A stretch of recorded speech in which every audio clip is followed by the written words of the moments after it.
Shri news परिवार तरफ पहली रज उपलक्षे आपण समस्त को अनेक अनेक शुभेच्छा और हार्दिक अभिनंदन। गंजाम जिला बेलगुंठा ब्लॉक अंतर्गत गांगोपुर ठारे अनुष्ठित हो जाइछि ओड्र खंडायत कालंजी समाज केन्द्र परिषद एक भव्य प्रतिभा सम्मान उत्सव। शरचंद्र पंडा स्मारक उच्च विद्यालय परिसर आयोजित यह गौरवमय समारोह में केन्द्र परिषद सभापति संतोष कुमार जेना सभापतित्व करथिले।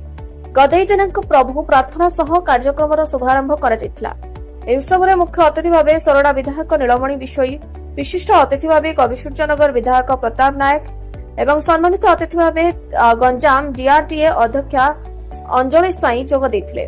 मंच में समाज संपादक नीलाचल पल्ली, उपसभापति वृंदावन खटेई, मुख्य संगठक सत्यनारायण स्वाई एवं संगठन संपादक अंतर्जामी स्वाई उपस्थित रही कार्यक्रम परिचालना करथिले।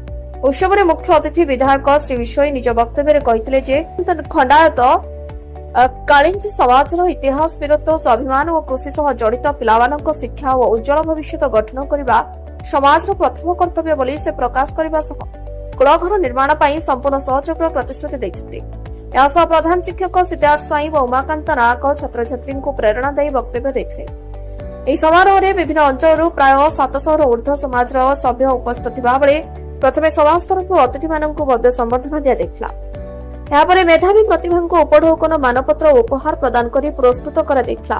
एथिरे दशम श्रेणी 80% अधिक नंबर रखिथिबा 137 जन एवं युक्त 2 रे 70% अधिक नंबर रखिथिबा 173 जन को मिसाई मोट 310 जन छात्र छात्री को संबर्धित करा जाइथिला।